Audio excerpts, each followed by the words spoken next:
BBC English lesson. All right, let's see, get things on the road. So we're off a little bit today, 375 on the Dow, 58 on the whatever the S&P, 325 on the NASDAQ. That's nasty. That's the 2.5% line. That's another good reason to play the bounce. We talked about that before. You know, there was no reason not to play this bounce off of 13,000 because not only was it an obvious support line, but it also happened to be a 2.5% drop for the day. And that's a fantastic reason to play it. So you would expect a 0.5 point retracement. So if it was what's 5 divided by 300 is 60, right? So about 65 basically point bounces that you'd expect to get. So 13, that means 1370 is right about the first week bounce line, and then 13,140 would be the second line. And let's see if we can blow that up a little. Too much. What am I doing? So where's 140? Oh, here's 140. Isn't that funny? So that's the strong bounce line. Happens to be this green line over here, which is the support line as well. So you really expect to get back to that strong bounce line about 13,140, and that was why this was like a no-brainer trade to start going long here. You know, and that's what you do. You say, how far down did we go, and how much support do we have here? And if we go to FinViz, we can zoom out on the futures chart. Not that, this one. So looking at the NASDAQ, so, you know, look, you expect that there's going to be support at the 13,000 line, but then you say, all right, well, there should be support, but do we have evidence of that? And then you take a look on a chart and you say, oh yeah, look at that. That's definitely a support line. Came up to there, charged up to there, held. That's a long time. That's like a month. Went up, went back, found support, went up, went back, found support, failed a bit, came back, staggered around that line for another month, fine, come back and support. So even if it's going to fail this line, which it probably will, we still expect to get in the very least a weak bounce, and the weak bounce from 14,000 is from 14 to 13. The weak bounce is 100 points, 20%. I mean, sorry, 200 points, 20% of the drop. So you have a 1,000-point drop, you're going to have a 200-point bounce. So that means 13.2 is your weak bounce line. You see what happened here at 13.2? That was the weak bounce line that failed there. But also here's 13.2. All these are 13.2s, right? 13.2 down here, 13.2 over here. So you can see very consistently that's a real line. And 13.4 then would be the strong bounce. And where's 13.4? There it is. And you see not as much action at 13.4, but we definitely had a little bouncy action right there. And that's the point though. See this right there? That's 13.4 on the dot. That candle that looks like it just made a magical thing. Let's zoom in on that. Where are we? This. Now it looks like more support. But this candle that looks like it turned in the middle of nowhere, right? Actually turned exactly on 13.4, which was exactly the strong bounce line. The weak bounce line here is 13.2.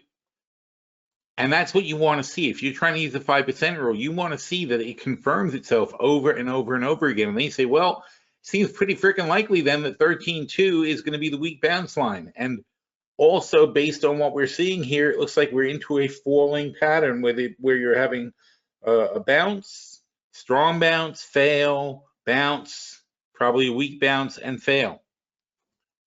Okay, we're in a failing pattern of bounces here. There's no support, there's no breakup, there's nothing surprising. We're just bouncing like a ball going downstairs. Boom, boom, boom, boom, boom. So not looking very good, but that's no reason at 13,000 we can't play for the bounce. It's going to bounce, just probably not very strong. It probably won't even make 13.2 and it's going to fail. And down to, and like I said, 2.5% for the day. That's now getting to the intraday fall, which came down from here from 13.8. No, I'm sorry, not 13.8. What's today? So from 13.4, basically from 13.4, we went down to 13, which is 400 points. We never made it to 13.4. But even if you say that this is your line here and that's your line here, 400 points down, 80-point bounces, right? So that means that 1380 basically would be your first bounce, your weak bounce, and 13,160 then. Oh, and look at that. See, 13,160 right there. 13,160 is the strong bounce. That's the intraday strong bounces.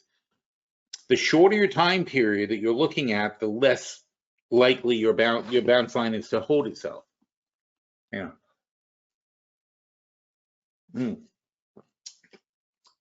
Wow. I don't drink soda much anymore, but I'm drinking a black cherry soda. Dr. Brown's black cherry is my favorite thing in the world. Very, very bad for you, but delicious. I have a deli sandwich for lunch. You can't have a deli sandwich without Dr. Brown's. Let's see a commercial. She get paid for that. Don't send me cases of Dr. Brown's, or that would be bad for me. All right. So usually I'm drinking my tea, but I drink this and I'm like going, that's freaking good. Where are we? Yeah, bounces. Okay, so you want to have a premise, and your premise is, of course, 13,000 should be bouncy. Okay, should it be bouncy? Has it historically been bouncy? And how far back can we go to confirm that? Can't go far back because we've never been at 13,000 before. So we have to use a day chart. We see the evidence there. We move into the hourly chart. We look and see what have we been getting bounces on the way down. Yeah, look what happened. This is a strong bounce line at 13.4, and we bounced off the strong bounce line. That's what happens on the way down. You bounce off the bounce lines that you haven't gotten to yet. You haven't actually fallen to 13,000. But how do you know 13,000 is going to be a strong support line? Because the strong bounce line of 13,000 is support on the way down.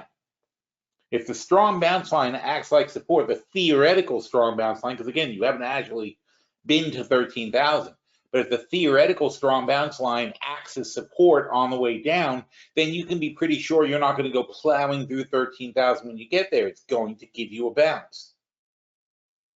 If the bounce line of 13,000 held up, then 13,000 must certainly be strong. And what do I mean by that? Let's go back to what the 5% rule is about. It's about analyzing the algorithms that drive trading. So in other words, because there are computers calculating there are computers using a base calculation of 13,000, that's why this came up, because it was at a range in which the programs would start kicking in. So when we get to 13.4, even though it's bounce line 13, it does mean that the 5% rule, which the 5% rule expects 13,000 to be where algos kick in and start buying. When it starts buying over here, that means there are algos for a fact at 13,000. When you see 13.2 also holding up, same thing. Algos still kicking in and holding it up. But it was weak.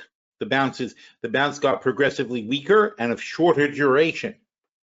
And that means that this is not going to be strong. And if you get you're getting a good volume test on these things, so we're probably going to break this pattern. You break this pattern, what happens? The people who put in buy programs at 13,000 to accumulate around that spot, they're doing exactly what you're supposed to do. Saying when we start getting towards 13,000, we start buying. When it gets to 13,000, we keep buying until it goes back up, and then we start selling off some of the stuff we bought to lower our cost basis, blah, blah, blah. That's their price targeting.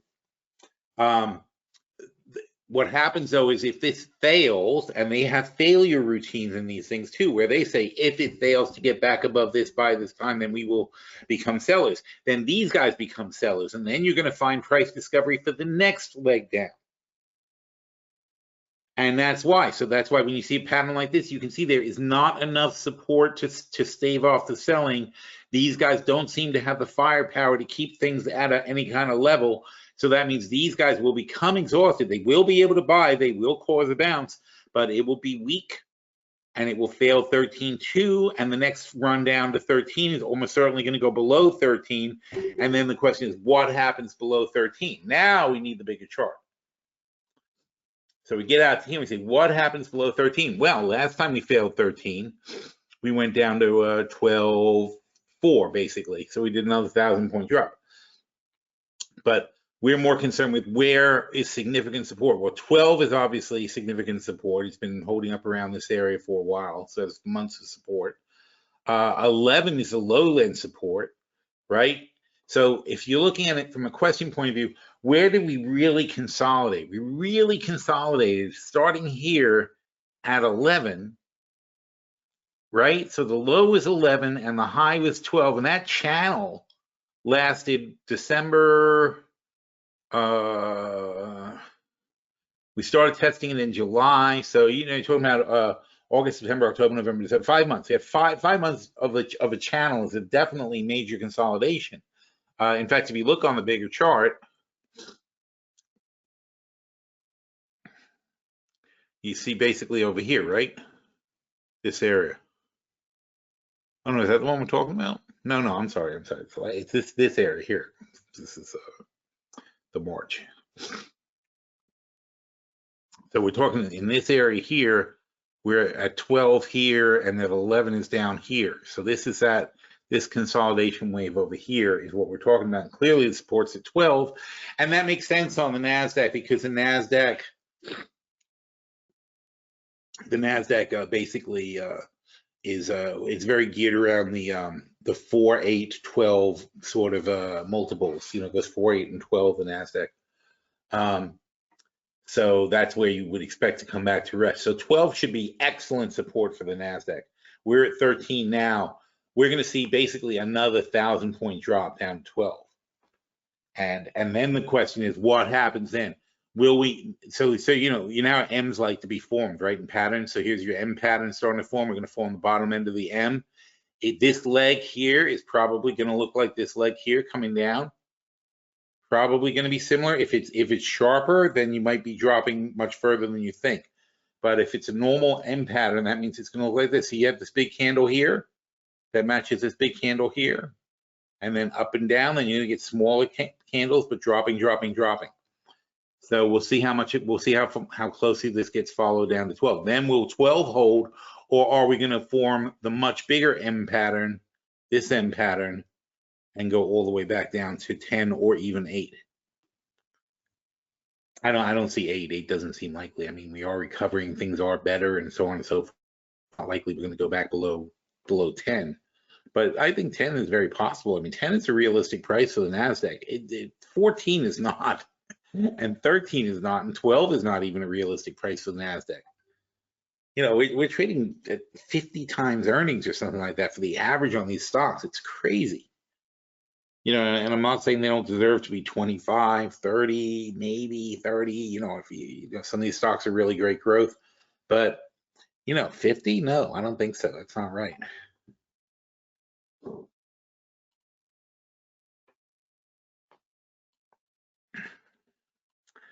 Let's see. Neil says, I'm building a multifamily project in a year from now. How would you go about hedging against higher lumber prices? And other increased building supplies for that matter? Well, you buy lumber futures, really. It's a lot to get into. We should talk about it in chat. But lumber, if you look at lumber futures, which is listed under soft, even though if you get hit in the head with it, you wouldn't think so, right?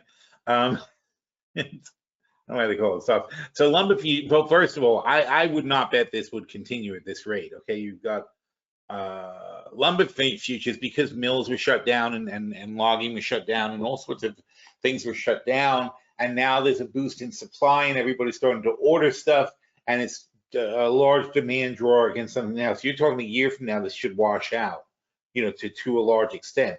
So I really would not go too crazy, but very simply, lumber, I don't think Thinkorswim trades lumber, frankly, so I don't know if I can give you a good example here.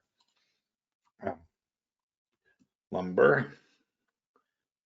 LB. Oh, well, there you go, lumber.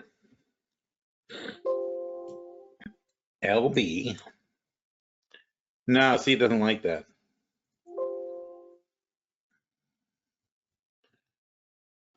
See, that's the problem. You have to go to a specialty trading platform that'll trade lumber for you. And then depending on what the payoff is and so on and so forth, you can hedge it somewhat. But the problem is you're making a bet. You're still making a bet. So what you're doing is, you know, all right, I try to use an example of something we can actually look at. So it doesn't really matter, kind of matters, but it doesn't really matter. Trade, Forex trader, there you go. So let's see, HG is copper, right? So copper, wow, that's a bit, well, I mean, it's a good example, but it's 2 ticks is 100th of a cent. So $250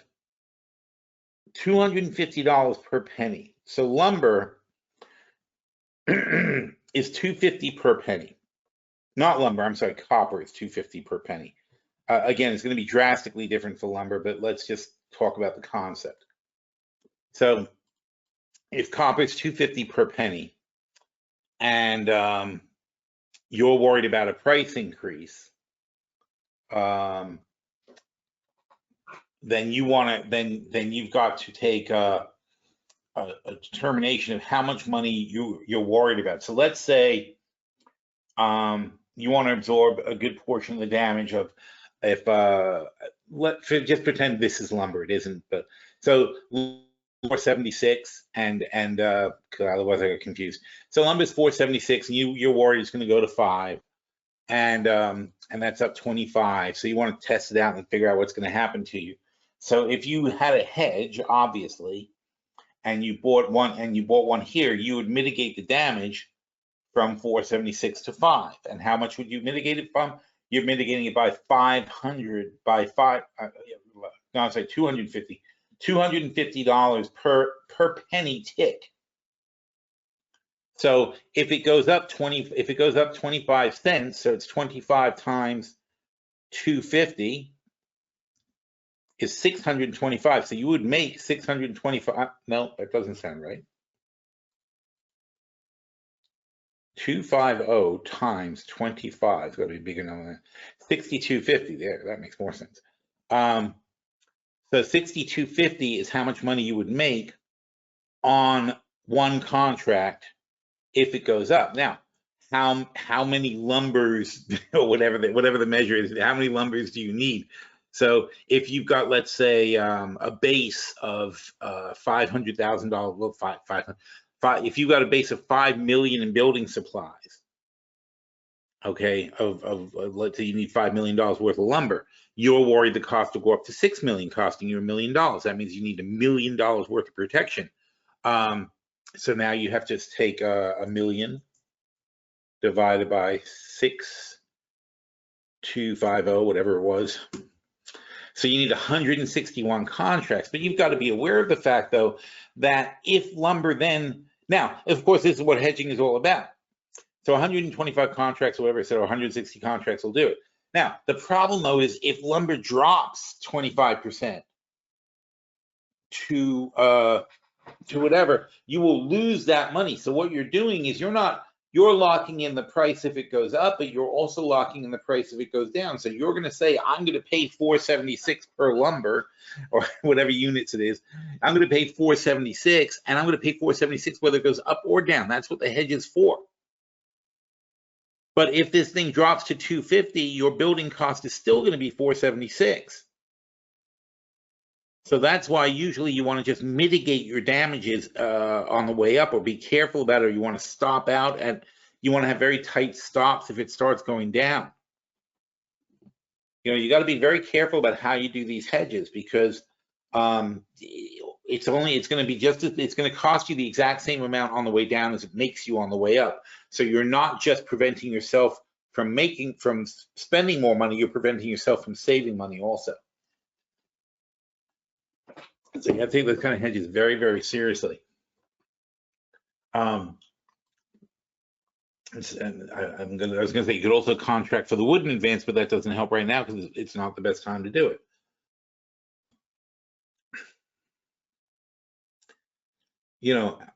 you know, and again, it's another increased building supplies.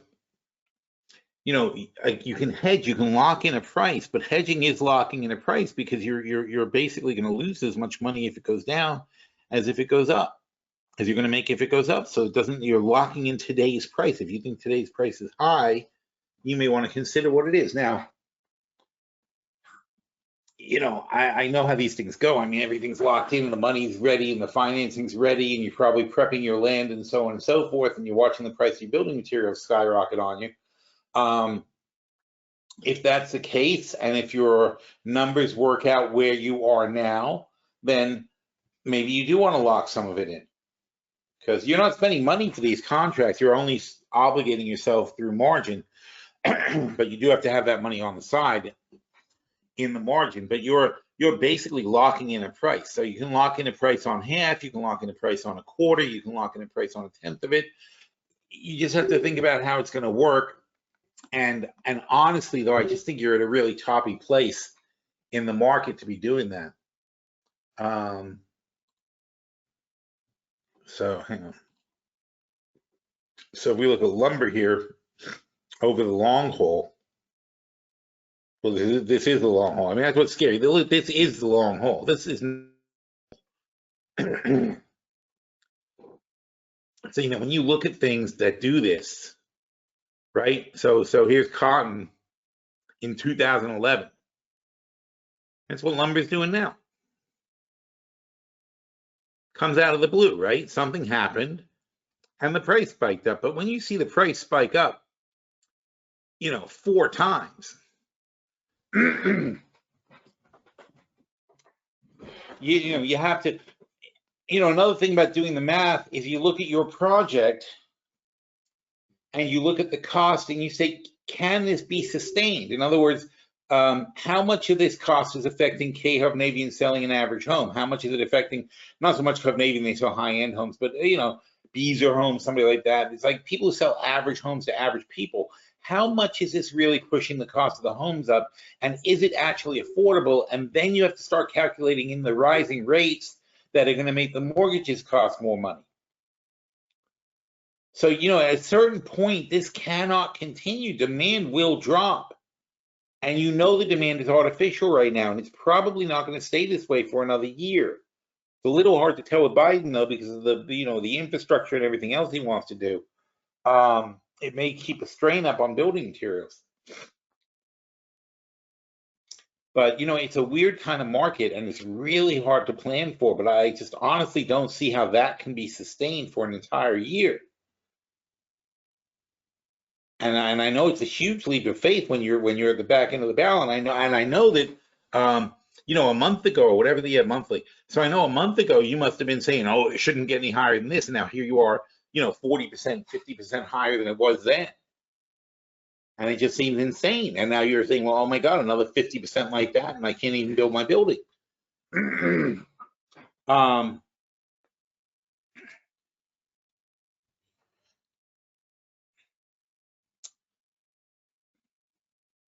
I used to do this stuff, so I'm just going back and trying to figure out how I would look at it, because it's a very tricky situation. But I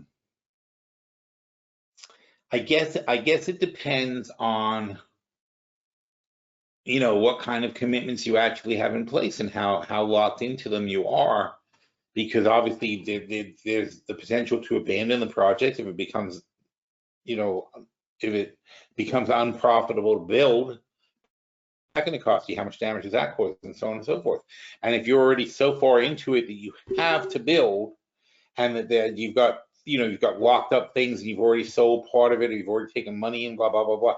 You know, if all that's already happened, then yeah, you might want to say, okay, let's try to hedge about half of that. Let's buy some contracts. In this case, 80. You know, let's buy 80 contracts, half the contracts, and try to stop out at 20 of them if it fails. You know, where is it now? I don't even know what the number is now. It's at 14. So if it's at 14, I would say if it goes below 12, I would certainly, you know, stop. You're hitting a pretty big cost, but you know, you can draw up a curve to say, okay, well, at 12, I save this much, and I'm going to stop out this many contracts, and then I save this much and stop out this many contracts. You try to do it in half. So you can always add more hedges as it goes up, and you're making money on your hedges, but it's the same thing. It's scaling in, scaling out. But you really don't want to be carrying this for too long, because if you get a candle like this down and it drops $1,000 and you're paying, well, it's not the same thing, of course. I'm sorry. So it'd be like the copper thing. So if you're paying $25,000 for that drop, or $50,000 or $250,000, whatever it works out to. But let's say this drop would cost you $250,000 in contracts, and it took course over a very short amount of time. In fact, we can probably see it on the day chart. Whoops. So look at this insanity. In a 1 month period of time, we've had this move from 800 to 1600. It's doubled in well, more than a month, in just over a month though. But this month was crazy.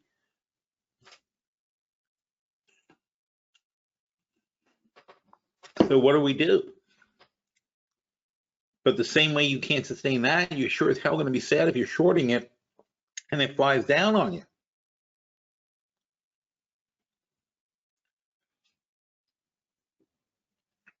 So, you know, it's a very dangerous thing to sit there and start trying to be smarter than the market. Now, I used to do it. I used to do it currency trading, which one of my first jobs, I was working with an importer, a sweater company, and they would sell their fall line. They would sell their fall line to Macy's or whatever, or Bloomingdale's, or whatever stores, and they would order hundreds of thousands of sweaters and things, and the problem was they were buying these things, and we had to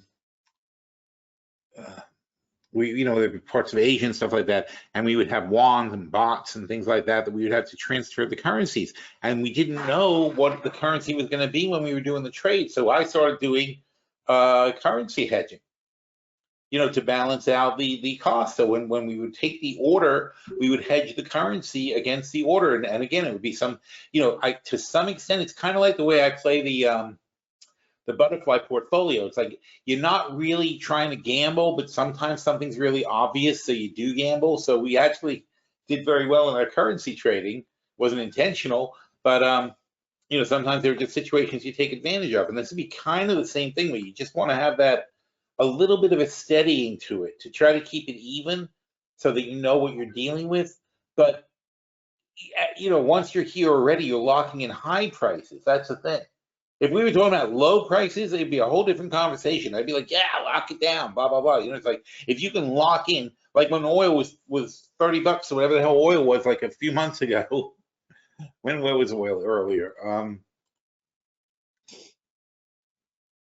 So yeah, $20, whatever. So last year oil was $20. Okay, and then it's $30.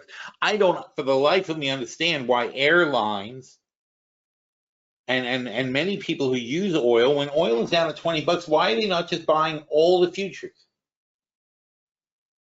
What are they thinking? I had this conversation with Laker at one time, because I thought because I was my mom's friends with his wife, and we had this conversation. And he's just like, well, you know, we don't want to take this kind of risk. I'm like, what's the risk? I said, there's no. It's like, they don't understand the concept. It's like, there's not a risk. You're locking in a price. Yes, if it goes lower, here's the problem. You're uncompetitive if it goes lower, but only for that tiny amount of time. How much lower do you think it's going to go? That's the problem. I mean, when oil is at $20 a barrel, you know it physically cannot be removed from the ground for that price in most parts of the world. So did we stop using oil? No, we did not stop using oil. So does your airline buy 10 million, you know, 1 million barrels, 2 million barrels a month? It's like, yeah, we buy 2 million barrels a month. Well, then you should freaking take a contract and buy it for the next 100 months at $20. Because maybe it'll go to 10 for a little while for some idiotic reason, but it didn't. In fact, right there, it did, right? Remember it went negative? But that's the problem too, though. You can get stopped out of these positions, you know. So, but if you're an actual user, that's never going to bother you, because you get stopped out, you just take the oil. But it's not like you don't need the oil. If you're a trucking company, if you're an airline company, you need the oil. You know you need it. You know exactly how much you're going to need for the next decade. You know every month what you need to have delivered. So So that's what hedging is really for. But you need to take advantage. You need to use it to take advantage of a good price more so than out of fear of a bad price, because a bad price will tend to fix itself. And so a good price will tend to fix itself too. But a bad price, things just become unsustainable. There's a certain upper limit to what things can charge before you just totally start blasting demand. I mean, it's economics 101. At a certain point, you hit a point on the demand curve where you start impeding demand. You impede demand, prices are going to go down eventually. Unless there is a natural shortage or something like that, like if like rosewood or one of those exotic woods that's you know, that you go to the Amazon rainforest for, or something like that. Yeah, of course, those are going to be a problem because we're running out of Amazon rainforest. But the regular base lumber that they grow as soon as they, you know, like Weyerhaeuser and International Paper, they just grow it right back as soon as they chop it down. They plant more trees. Those are renewable resources, and they're not going to run out. We don't have a shortage. We have a shortage of labor is the biggest problem we have now. There was a couple of good articles about that today too. So there's a serious labor shortage, and oh, there was a great article. Where was that? Labor. Is this today? I don't even know if this is today. Yeah.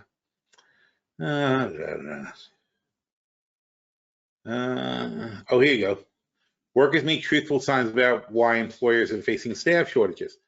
And it's a good article. The general point of it is these are signs that the employees made. You know how the people write like that. That's what they're writing. They're putting on their door. We're closed and we're hiring, and please come work for us so we can open our store. Blah blah blah blah blah.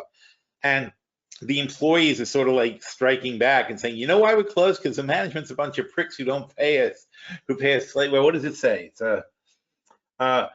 ask our corporate offices why employees are forced to work in borderline sweatshop conditions for over 8 hours with no breaks. We are overworked, understaffed, underpaid, and underappreciated. Almost the entire management and crew have walked out until further notice. People should be greater than profits. Repost this if you agree. Help spread awareness. Blah blah blah blah blah. So they want that, they want that to go viral. But they just put it up on the door of their place. And this is real. This is a Chipotle that's closed because they don't have the staff to open.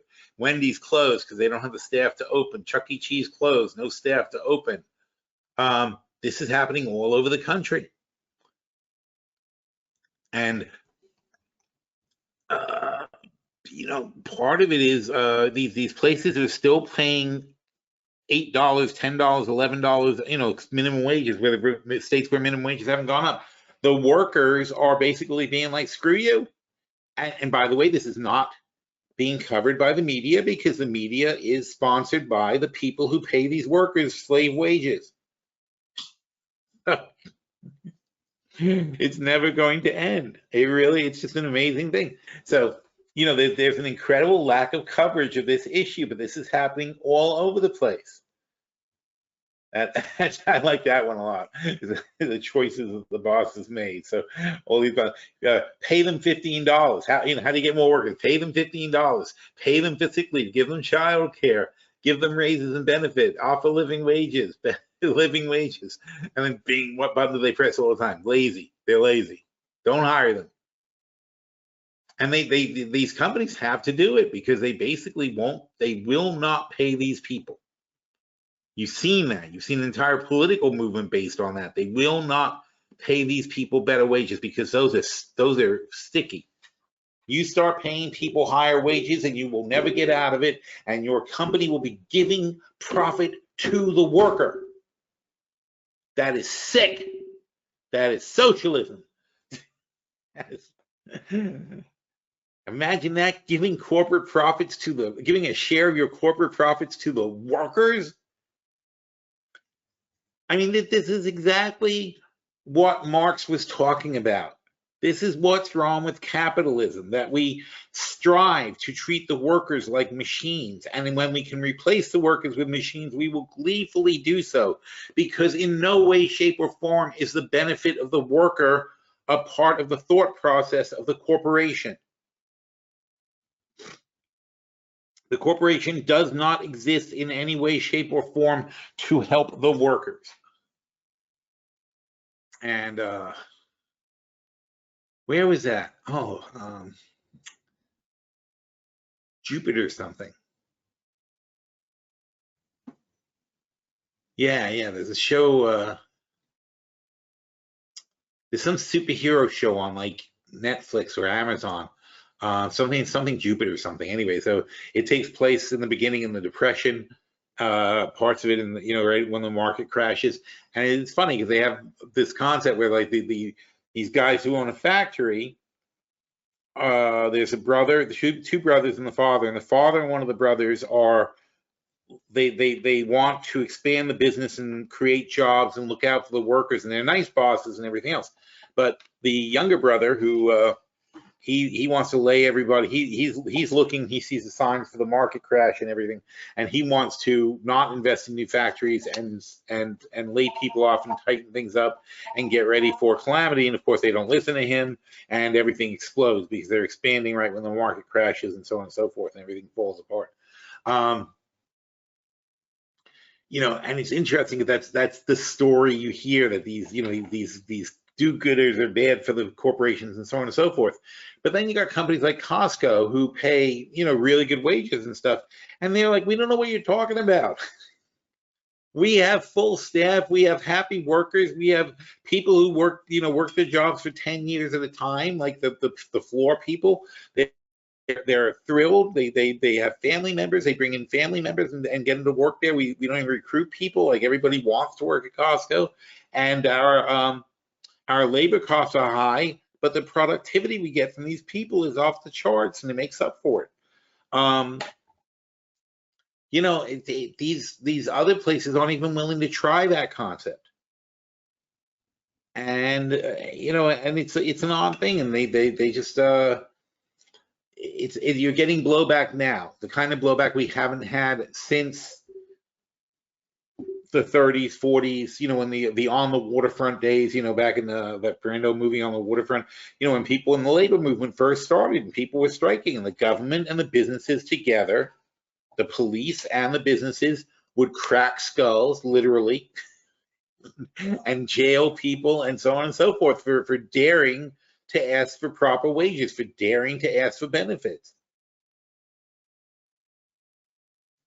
And I'm sorry, but when you have a salary of even $15 an hour, but when you $15 an hour, you got a 40-hour week, and frankly, 40-hour week people generally only get paid for 36 hours or 35 hours because of lunch breaks, right?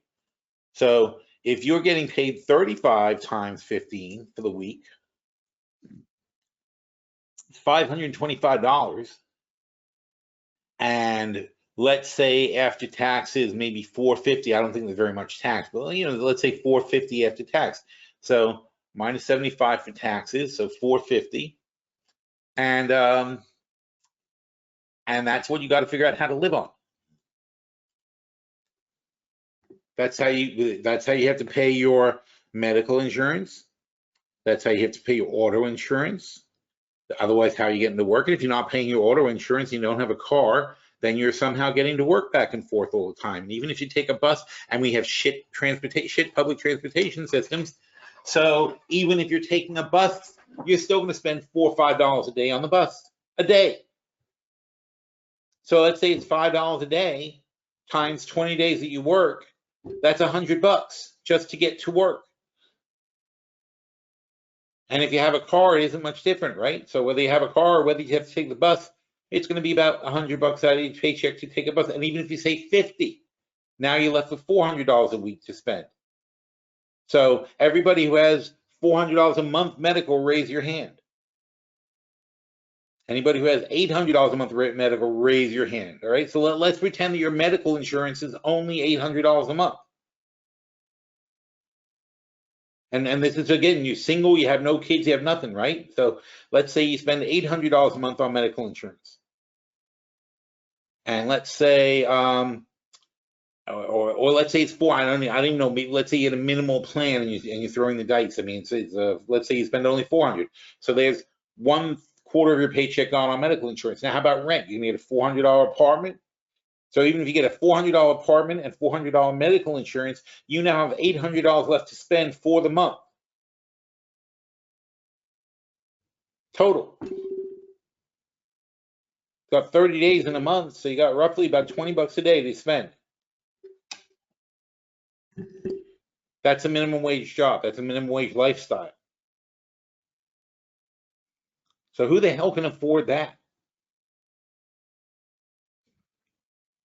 And then it's not just that, it's because of the labor shortages, and this always happens when we have labor shortages, but because of the labor shortages, because of the people who aren't showing up due to COVID because of the conditions in the economy and so on and so forth, and because the employers are trying to save money, they're overworking you for your $800 take home a month, the $800 you have left to spend. They're killing you at work. Oh, and then they make you pay for lunch. You work at Burger King, they still make you pay for lunch. That's bullshit. That's one of the reasons I used to like working in restaurants, with all the free food. I don't understand the whole concept these restaurants make you pay for your food. I'm like, you're surrounded by food.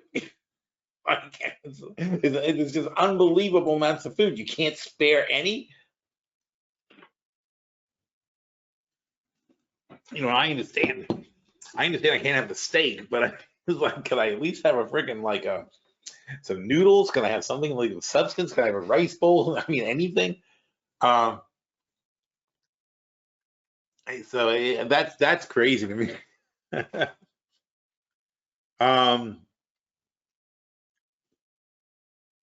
But this is blowback, and it's the thing is, it's very slow moving because these wages increasing come very slowly around, but they have a real impact on corporations. You're either going to raise your wages or you're not going to have any workers at a certain point. And these workers are not wrong. They cannot live on this. And don't forget, we're fighting for $15 an hour. We're fighting for this. We're fighting to give people $450 a week to take home, which they then spend on insurance, and they spend on heat, and they spend on rent, and they spend on food and clothing and anything else that they want. $450 a week total with all those things has to be paid. We are fighting to get to that level because that's what $15 an hour is. Can you imagine? That's sick.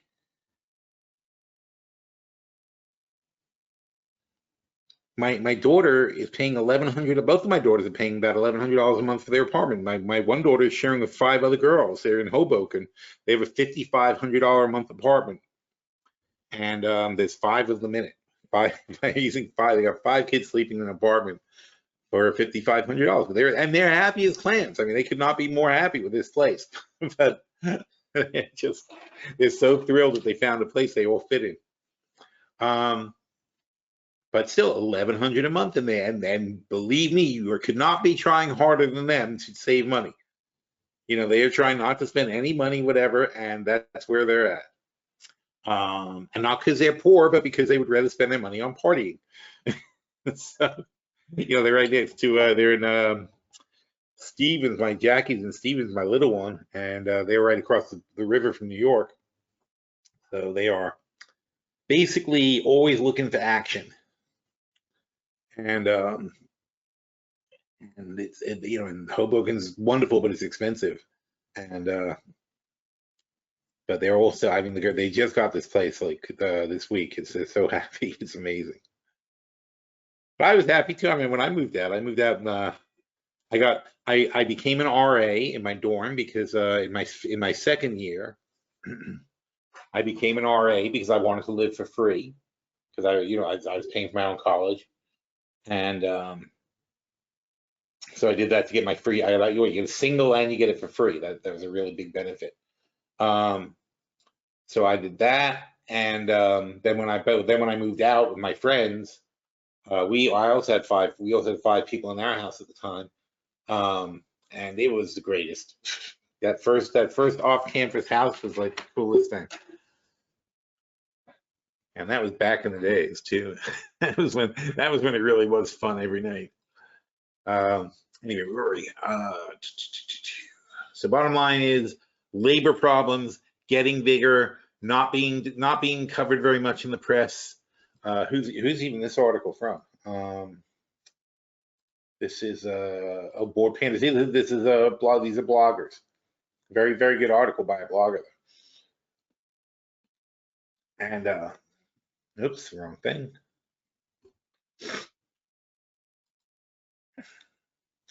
So what else are we talking about?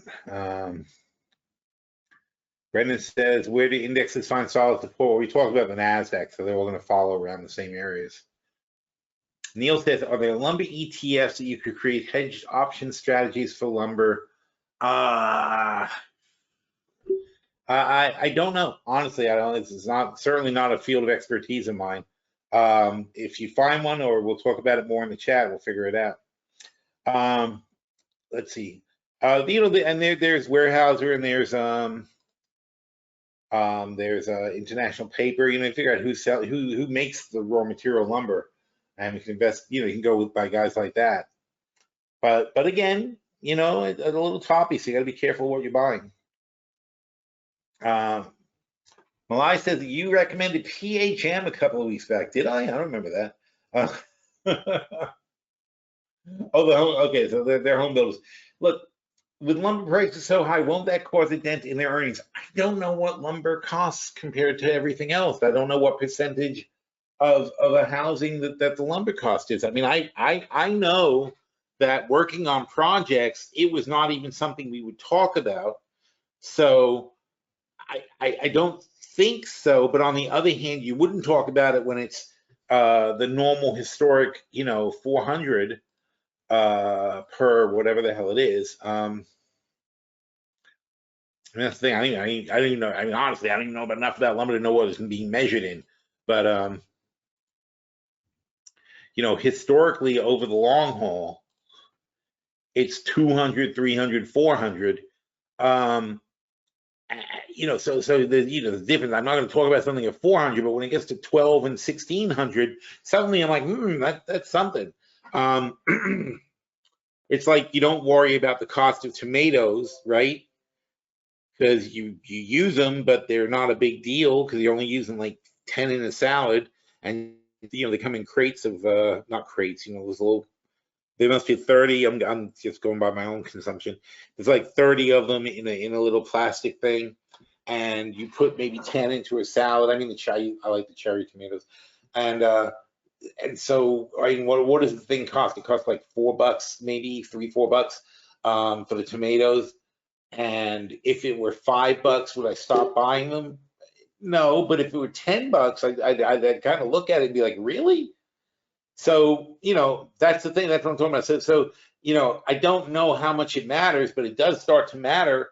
Something that doesn't matter, like a $3 thing of tomatoes where I take $1 worth and throw it on my salad, is not going to be something I even bother worrying about, right? Because the whole salad, let's say, costs, I don't know, let's say I spent $5 on the whole salad of all the stuff I put in it. But I put out, you know, avocado and everything else is more expensive. There's the avocado is another example, right? But so I put tomatoes in my salad, I put avocado in my salad, I put croutons on my salad, I put lettuce on my salad, dressing on my salad. Dressing's actually very expensive. You don't think about that.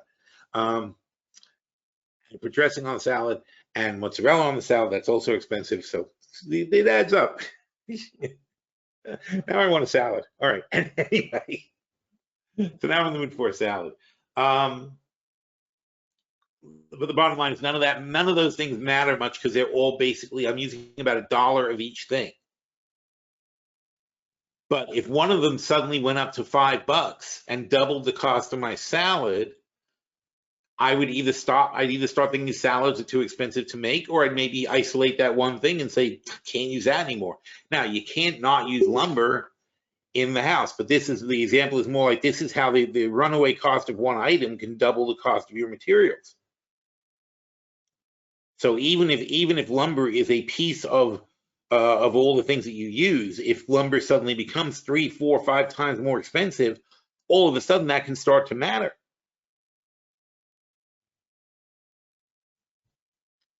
So Is that so can that hurt the home builder? Yeah, of course it can. I mean, let's say building materials are 20% of their costs, and lumber going out of control along with other building materials. Let's say that doubles it to 40% of their cost of the home becomes the building materials. So they're either going to have to charge 20% more. Well, they have to do something. They have to charge 20% more to the client. There's no choice. But does that push them out of the market? And while it may not push them out of the market, what it might do is it might make the customer less likely to get accessories, because it's all a trade-off. So in other words, the mandatory lumber and things that you need to build the house is already priced into the base model of the house. But the builders don't make money selling you the base model of the house. They make the money selling you the stuff. It's the upgrades that drive things for the builders. So it could have an adverse impact, but I don't know enough to really tell you that. Maybe building materials at 10%, and still 10% to 20% makes a big difference too. But if you can pass it along, the consumers can absorb it, and so on and so forth, none of it matters much. And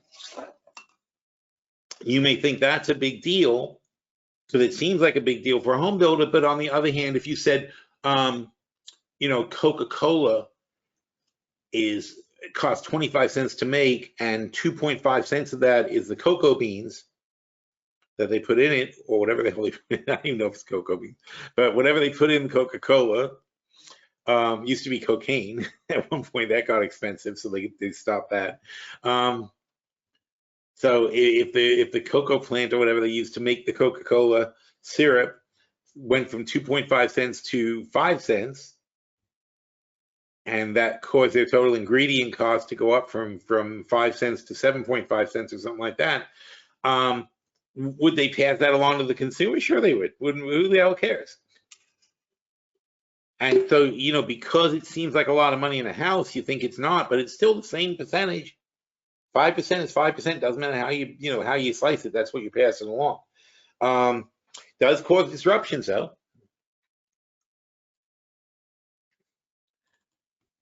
But so what you want to do is you want to very carefully listen to the reports of see what happened. You want to carefully listen to the reports of these home builders and see what they have to say for themselves. Look, everybody's coming down, right? That was Pulte, PHN, KBH. See, they're all in the last few days dropping off. But this is what the problem is for home builders with inflation, because inflation, if it causes rising interest rates and it causes rising home prices on the base level, how are they going to make their money? Because the consumers tighten up. The consumers, when the rates are higher, they can afford less home. And they still want the biggest home possible. So what they'll tend to do is they'll get a bare bones home and not order all the accessories, and they'll figure, oh, we'll get that stuff later, but then they won't necessarily get it. The home builder doesn't do aftermarket. They got to get you right then. They got to get you when you're buying the house. Because once you're in the house for 5 years and you decide you're going to upgrade stuff, that money doesn't flow to the home builder. Usually that flows to the outside. That flows to third-party builders. So it's a big problem for them when that happens, and that's unfortunately what happens for home builders first. Is they can raise prices or rates can go up, but what it does is doesn't stop people from buying homes, but it stops people from buying the fancier homes. It stops people from buying all the goodies that go with a good home, and that's gonna be where they impact their profit.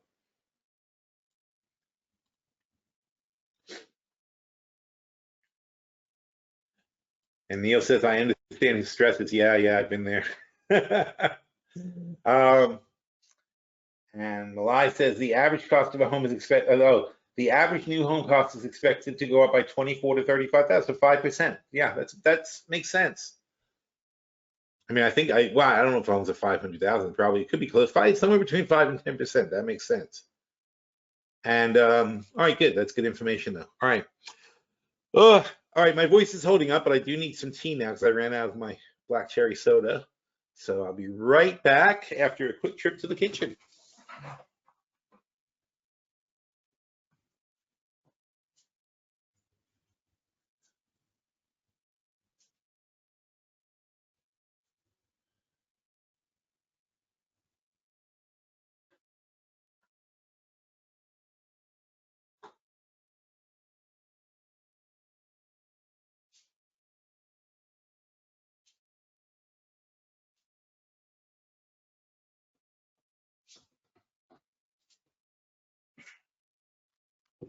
Oh, okay, where are we? All right, so back to this charts. Nope, what am I doing? Charts. Ooh, oil went all the way back up to 66.50-ish.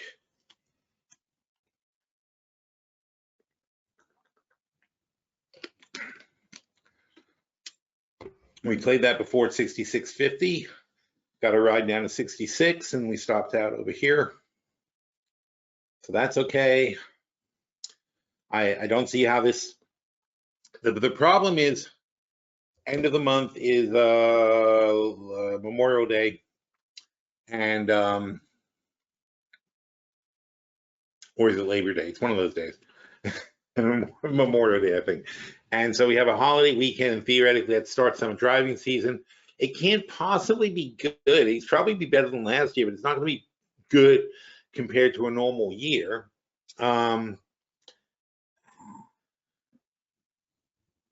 But this week's report was flat. Next week's report, we have this pipeline disruption, and it should be backing oil up in Cushing and gasoline. The oil and gasoline deliveries are going to be slower, so there may be an inventory build next week, and I think people are going to be disappointed. So I do think it's a good short, but the next week is already the what? This is the 12th, so it'll be on the 19th. It's the week before the holiday. So hang on a second. Well, the Dow's down like 500 points now.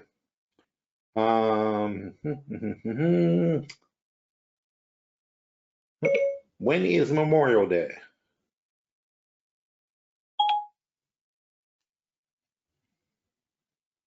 Hello.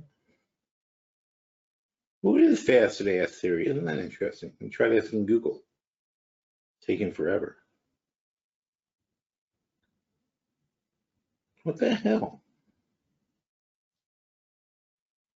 Seriously? The web page is not available. How weird is that?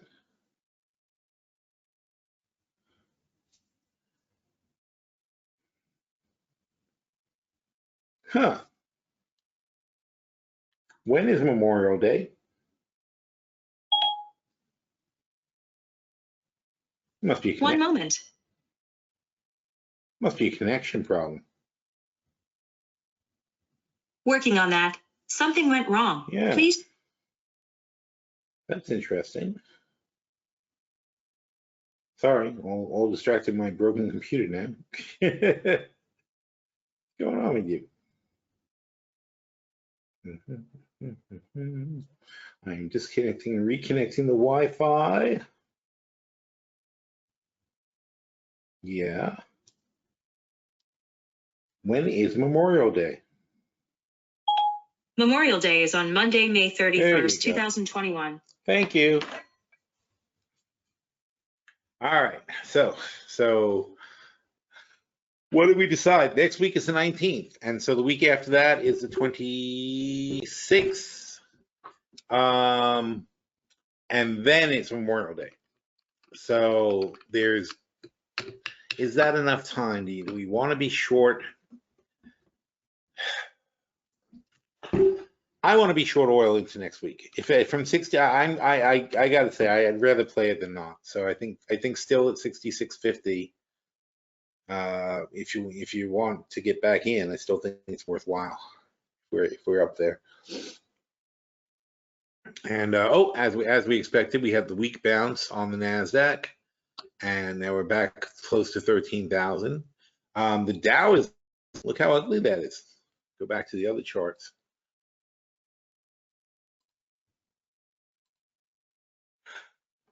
Look at those guys.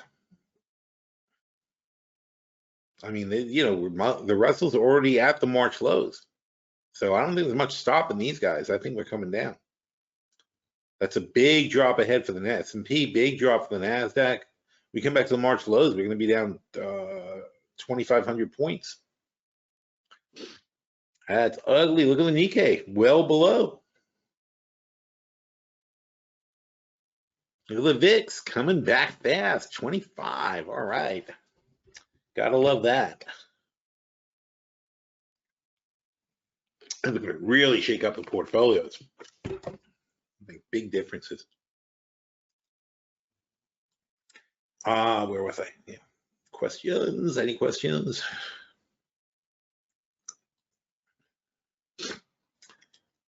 Phil, what are your thoughts on Intel down 16% this month for the LTP? Oh my God. This is a catastrophe. I mean, I'm pretty sure we got into Intel a lot cheaper than this.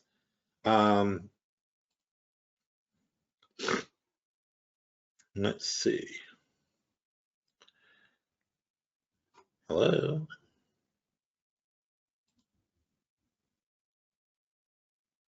What is going on here? Look at that. See, my whole web is slow, right? Everything's taking too long.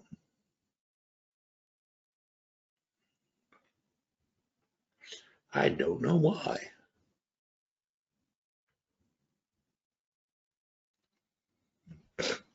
Wow.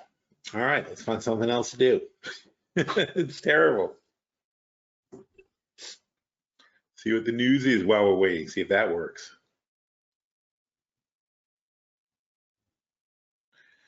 Bank of America poised to boost dividends.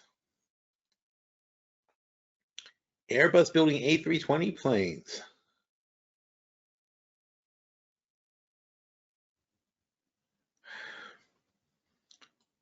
Okay. American, the latest airline to call out strong leisure demand. The airline expects to return to 85 to 90% of capacity by July, which is roughly in line with peers. The airlines report domestic demand is even higher than 2019. I mean, to some extent, there's a lot of people who are taking trips because they put off, and I'm sure that's going to be a thing all summer long, is that there will be some pretty good demand for travel, because I saw Jackie, God bless her, because she drove down twice, but I haven't seen Madeline for a whole year, and when one of us is going to fly over to see the other one. So, I mean, and the rest of my family up north, I haven't seen in a while. I'm sure I'm going to go. I'm sure we're going to have a party and everyone's going to get together at some point. So yeah, I mean, I imagine that's got to be going on all over the place. It's like one big Thanksgiving this summer where people can actually go out and see other people. Bill Ackman's upset he missed the crypto boom. Food delivery stocks slammed on concerns over higher gas prices. Yeah, see how funny things are creeping around? Higher gas prices hurt the food delivery. Now there's something I would have to say is really silly, because for one thing, none of these people pay. Oh, look, they're starting to mention Waiter. Isn't that funny? They're starting to mention Waiter as a competitor. This is why I still think they're so undervalued. Look how far back. Look how far down they are. WTRH is the new one, and I like them because I think that they are, compared to Grubhub or DoorDash, they're being ridiculously undervalued, since they basically are all the same, and now they're getting mentioned in the same breath. But the point is, they don't pay their drivers. They don't really give their drivers money, and they're not like reimbursing them for gas. So I don't see why it should affect the company. There may be a little bit of a kickback where people want more money or something. But oh, that's interesting. DoorDash has earnings coming up too.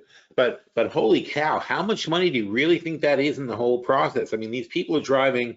Jackie does DoorDash. They're driving about less than 20 miles on the average trip, so they're not even using a gallon of gas per trip. And if the price of gas goes up from $3 to $4, it costs the driver $1. You know, it's not making and breaking the transactions, and it certainly can be put into the model, because the average delivery is going to be about $50. So, you know, you're talking about a very small, 2% of the bill. And believe me, they would love to put a gasoline surcharge into that bill. They put all these different fees in there. They're ridiculous. All these companies, by the way, all these delivery companies, if you really analyze what they're charging you, I mean, there's something grossly wrong with these pricing models, and they are just ripping people off. And that's going to get some blowback at some point. So that's what concerns me about their whole model. Is their model is based on raping you for food. I mean, I got a pizza the other day. I think the pizza was $20, and it came out to, I think, pizza and 2 sodas, and I think it was like $35. You know, because it was like $10 worth of fees added onto it. And that's just really off the charts. Used to be, I would order a pizza, like up north, I would order a pizza and 2 sodas from the pizza place down the street, and it would be $22. It would be a pizza and 2 sodas. It's not complicated. And you tip the driver, that's all. So now they suddenly figured out how they can charge you all those extra service fees and things like that to go in there. Consumer spending strength continues in April. We were talking about that this morning. Consumers, the SMI 106, 65% consumers are spending more. See, this is the thing. Look what we're comparing it to. We're comparing it to last April. 65% of the people are spending more than they did last April when we started the big lockdown. 35% of spending same list. SMI hit, but the SMI hit its lowest point in April 20 at a reading of 70.5. You're not limboing over the under whatever. it's a limbo bar is set very high, or whatever you want to say, low. A better measure compares to April 2019. There we go. And that is 51% of so half the consumers are spending more than they did in 2019. That's a more realistic thing. So it's 50-50. It's basically the same as 2019.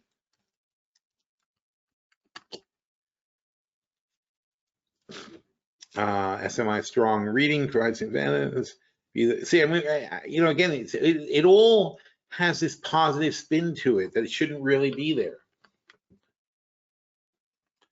Climbed 23% year over year in April and 10%. See, there you go, 10% from 2019.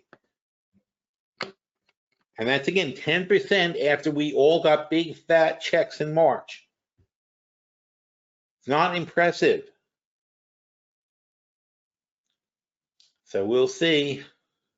E-commerce is seriously rising, 95% more than 2019. That's seriously gaining market share. But again, that's because we're all home and we're all ordering stuff. I just picked up an Amazon box yesterday. Oh yeah, what was it? We were waiting for something. Oh yes, haha, there it is. The short-term portfolio. Wait a minute, that isn't even what we were looking for, was it? What the hell were we looking at? It was a question. Somebody asked a question. Intel in the long-term portfolio. Oh, look at the short-term portfolio flowering up. 33%. Very nice. It's up a good 11% today. So things are moving nicely in the short-term portfolio. Let's cover that, and that's hedging right there. So that's we'll talk about that with lumber when we figure out what we want to do. Long-term portfolio.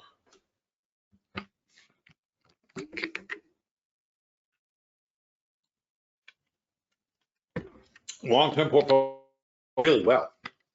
So here's Intel. I don't remember if we made an adjustment in the last thing. I didn't record it yet. But there's Intel. And what we have, it's at 53, almost 54, and we have the 30-50, no, sorry, we have the 35-50 spread. So there's really nothing to adjust per se. If anything, I would want to buy back these calls. We're still way above 35. It's not like we can take advantage and roll lower. We could, but it's too expensive. And we have these short puts. In 2022, we have these short puts. So the only thing I would do is buy back these 50 calls, which are currently, wait, what?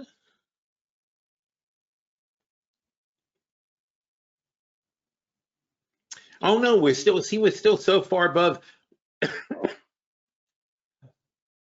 No, we can't do that either. We're so far above where we came in November that this is moot, because it's at the high end of the range, and these 50 calls, we only bought them for we sold them for $6. They're $9 now. So I don't want to buy those back. I don't want to do anything. It's just sit and watch. It's just basically a blip in the move of Intel, but it's at the point we expected it to. We only expected it to be at 50, so now it's at 50. So the fact that it's down this month, and let's take a look at a chart for it if we can. Chart,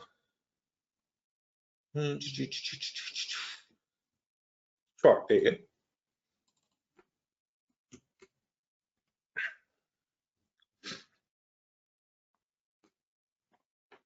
So you think who was this? I'll call you out. Dave.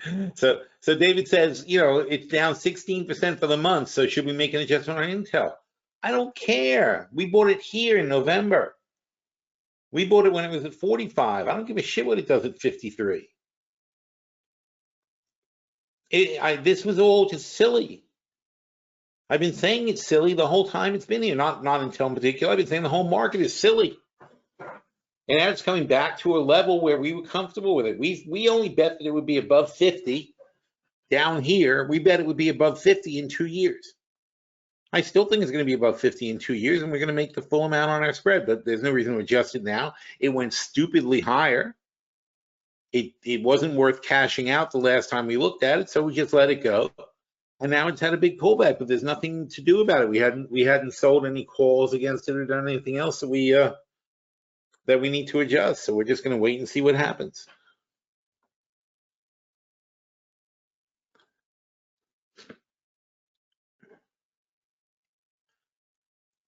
Steve says, some of the trades you make in the paper demo account have pretty wide bid-ask spreads in the real money, especially 2 years out.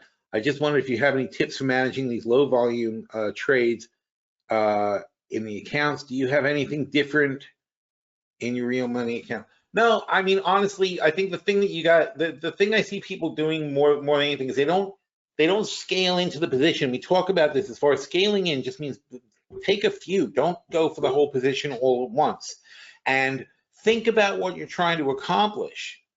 So when you have a wide bid ask, and it'd be better if you had a specific one, but if you have a wide bid ask of a,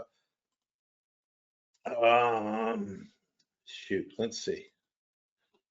All right, let's say, so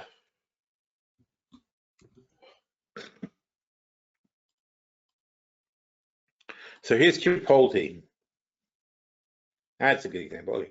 So here's Chipotle in 2023, okay? And I'm shorting them for sure. So you look at this here, and I want to short them at this spot. So I want to take something. I don't want to pay a lot of premium if I can avoid it. So I'm looking at, I'm going to be selling approximately $13.50. I'm going to be selling about $200 in premium. So I want to spend no more than $100 in premium. So if I go up to the 1,500 puts are $300. So I'm netting 12. That's like $150 in premium. I could probably live with that though. All right. So let's say now here you have 294, 310 is your spread, right?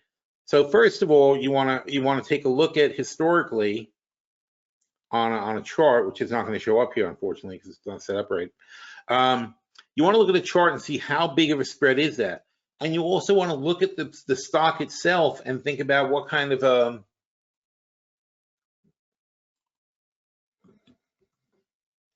right, so Chipotle is coming down.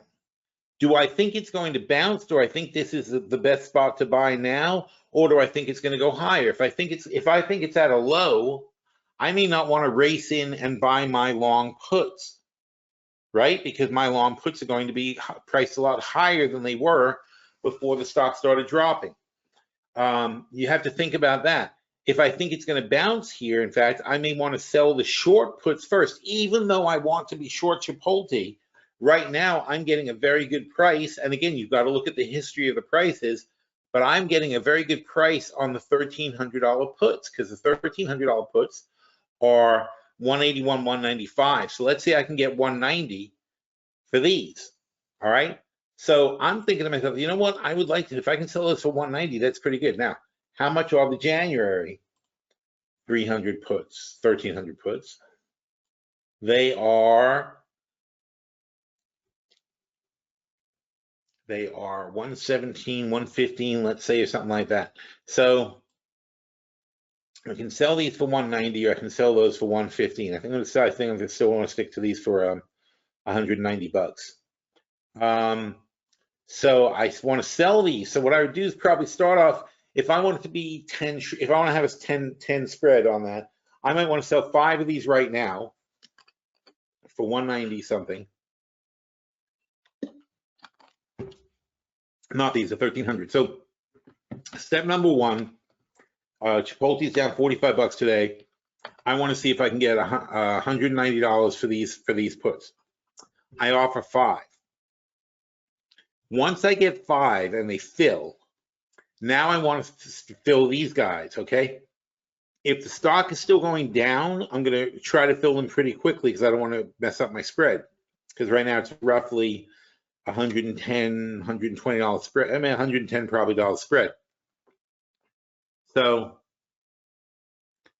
I'm going to try to fill this for 300 bucks and get the other 5.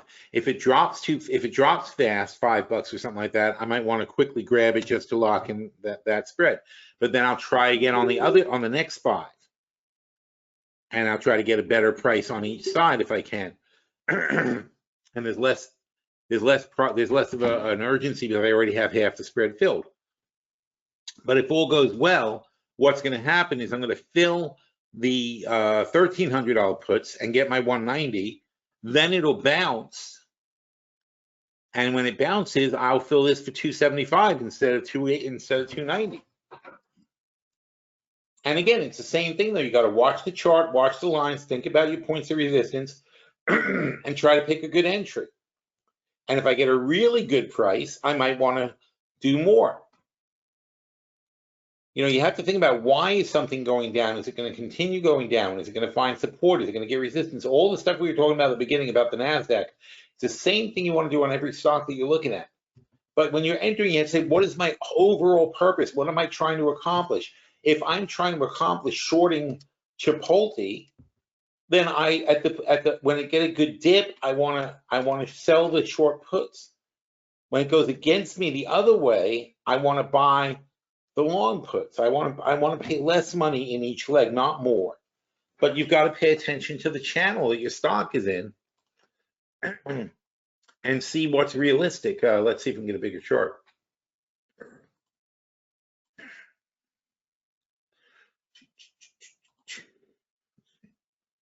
Here we go. Gallery view, gallery view.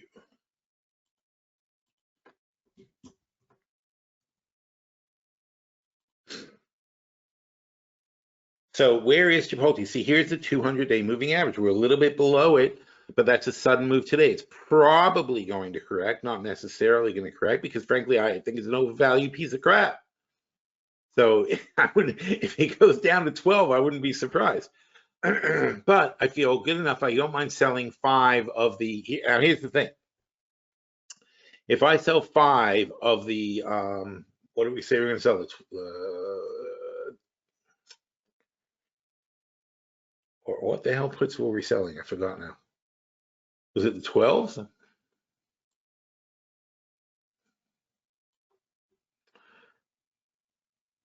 No, the 13th, right? 13th.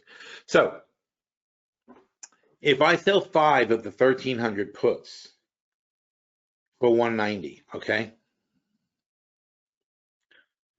What's the worst thing that can happen to me first? Okay, if I wait and it doesn't bounce and it goes down, these go up in price. Now, if these go up in price, let's say, you know, let's say it's a $50 drop all of a sudden overnight, and I didn't do anything about it. So then all of a sudden they're at 225 or 220.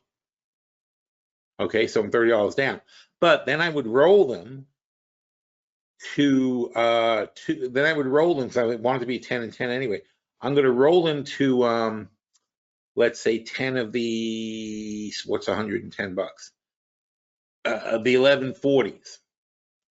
So I'm going to roll to 10 of the 1140s. Now I've only sold them for the price of 5, so that's not good. But on the other hand, I'm able to buy much better strikes over here. So I might end up doing myself a favor. But you always got to remember where you're at. So if I have to roll these to the 1140s and do 10 of those instead, now I say which calls would I be able to buy? And I say I was going to spend my budget was $200, right? That was my budget at 1,300. I was going to spend $200, and let's say this is hard because it's 50 down, but let's say I pick up the 1250s for $200. So then I'm in like the 1250, 1140 spread instead. No, that doesn't make any sense. I'm sorry, it'd be the 1350. I'm sorry, the 1350s would be the price of the 1300s, right? Because that's how it would work out. So the 1350s after a $50 drop would be the same price as the 1300s. So then I'd have, instead of having the 1300, instead of having the 1300 1200 spread,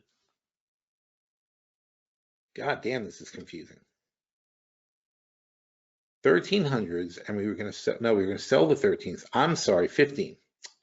No wonder I'm confused. My budget was $300. It's too confusing to do. Budget was $300, so I'd be selling the 1550s instead because it drops. No, I'm sorry. If it drops, I'd be selling the 1450s. Apologize.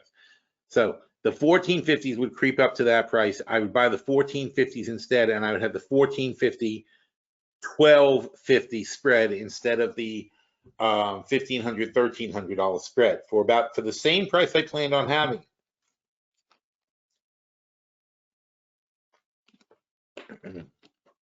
So that's my risk of my worst case, is having a little bit worse position. It's not that bad.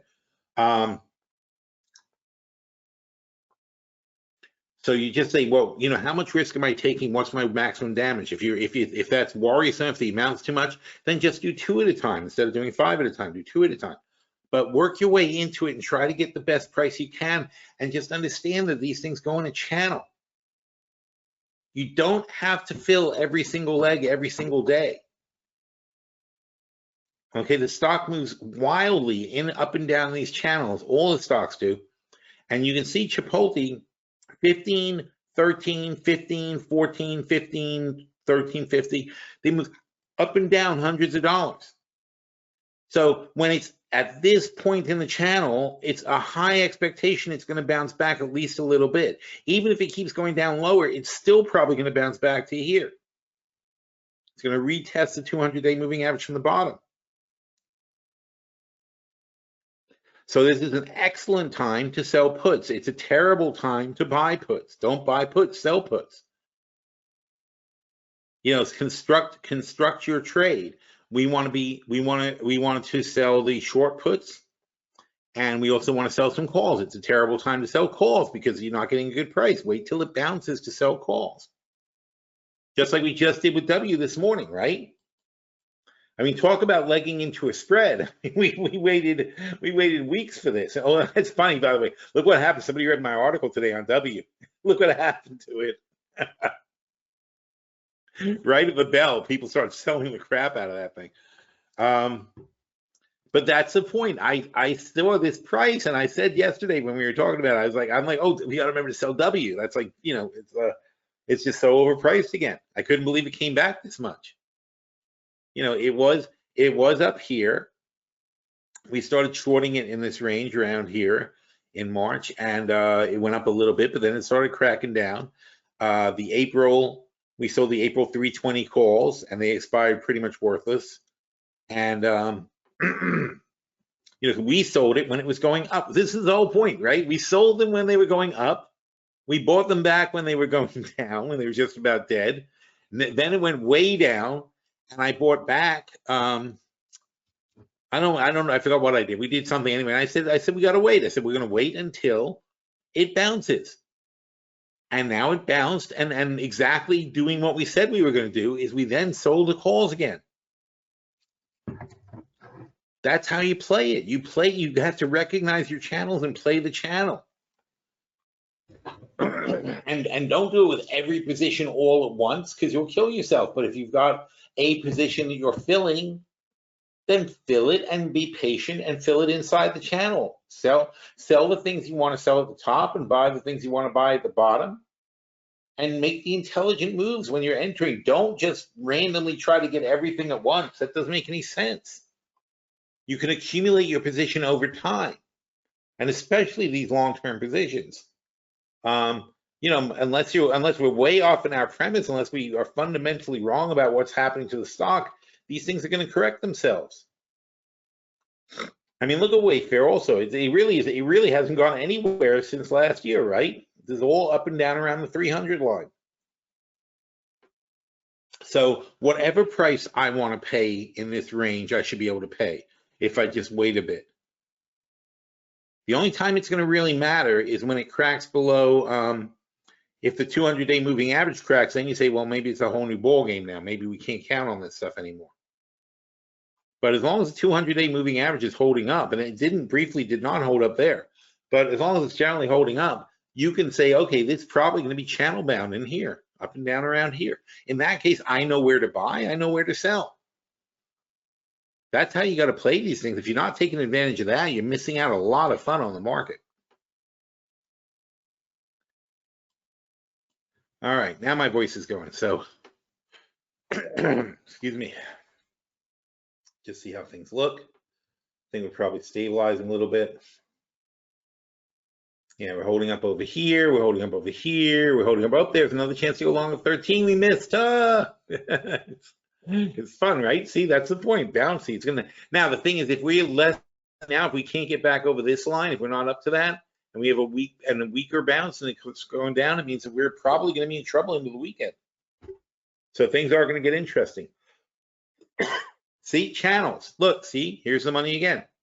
Back to 66. Always pay attention to your channels. Always think about the trade you're constructing and what your goal is on that trade. That's the whole key to this stuff. It's just, you know, if I post something, these are the target prices for each leg, not all at once, no matter what happens. You know, I always put what I think is a reasonable price that we should be able to get for each leg. And they're going to be aggressive, and I'm going, you know, you should be aggressive.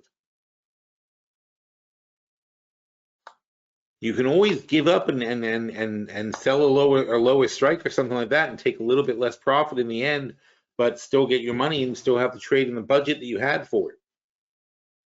But don't just let them get, you know, don't just pay up and follow and chase these things just because it's moving in one direction for one day. That doesn't make any sense. All right, so that's good for this week. That's a very good lesson for the end of the thing. And we'll see what happens. But like I said, I think oil still a good short from the 66.50 line. This is not going to last long, I don't think. I think we're going to have a bit more of a breakdown. And I predict NASDAQ 12,000. Now, at $20 per point, 1,000 points is a $20,000 drop from here on the NQ contracts. So should we play the NASDAQ short below the 13,000 line? Sure. Yeah, that's fun. All right. So it has crossed below it, but I'm still in my long bounce phase. But I think at this point, like I said, if this bounce is weaker than 13.1, if we can't make it back to 13.1 on this bounce, it's probably that we're consolidating for a break below 13,000. And that's going to be fun. That's going to be, could be a nice long drop that will get ahead of us. So let's see what happens there. And Russell's looking a little bit sad also. So we'll see what happens. Crazy, crazy market. All right. Thanks, everybody. We'll do it again next week.